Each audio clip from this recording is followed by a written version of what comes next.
Daur biogeokimia. Daur biogeokimia adalah daur yang melibatkan secara biologis, geologis, dan kimiawi untuk beberapa komponen. Berikut ada beberapa komponen dari tumbuhan. 1.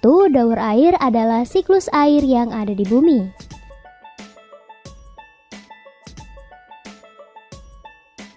Daur air diawali dari atmosfer dan diawali sebagai hujan dan akan jatuh ke perairan dan diserap oleh tanah. Kemudian jika berupa sungai maka akan mengalir ke laut dan di laut akan mengalami yang namanya evaporasi atau penguapan. Kemudian jika ke tanah, air yang ada di tanah akan diserap oleh tumbuhan dan juga akan berupa kolam kecil yang akan diminum oleh hewan. Di dalam tumbuhan yang akan mengalami yang namanya transpirasi yaitu penguapan tumbuhan dan juga hewan. Dari penguapan akan muncul uap-uap air yang terlepas ke atmosfer dan juga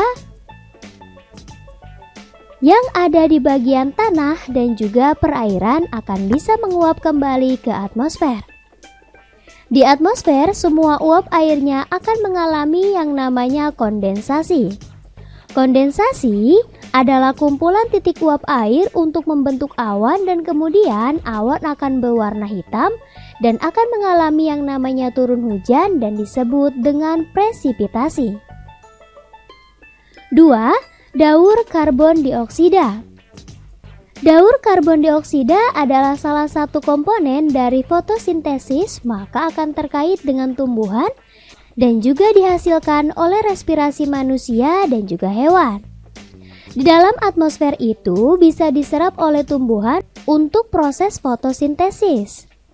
Kemudian tumbuhan dan hewan serta manusia itu berespirasi dan juga akan mengeluarkan karbon dioksida. Kemudian jika tumbuhan, hewan dan manusia yang mati otomatis akan diuraikan oleh dekomposer. Maka karbon yang ada di tumbuhan, manusia, dan juga hewan akan diambil oleh dekomposer. Kemudian dari dekomposer akan dilepas kembali ke atmosfer. Kemudian di atmosfer siklusnya akan berulang dan kembali lagi dipakai oleh tumbuhan. 3. Daur oksigen adalah siklus oksigen yang terjadi di lingkungan. Di dalam tumbuhan ketika melakukan fotosintesis akan menghasilkan oksigen yang terlepas ke atmosfer atau digunakan oleh hewan, manusia, dan juga dekomposer. Kemudian siklus akan berulang dan oksigen akan kembali ke atmosfer dan juga bisa dipakai oleh makhluk hidup lainnya. Makhluk hidup akan melepaskan karbon dioksida dan tumbuhan ketika fotosintesis akan melepaskan oksigen dan juga siklusnya terus-menerus berulang.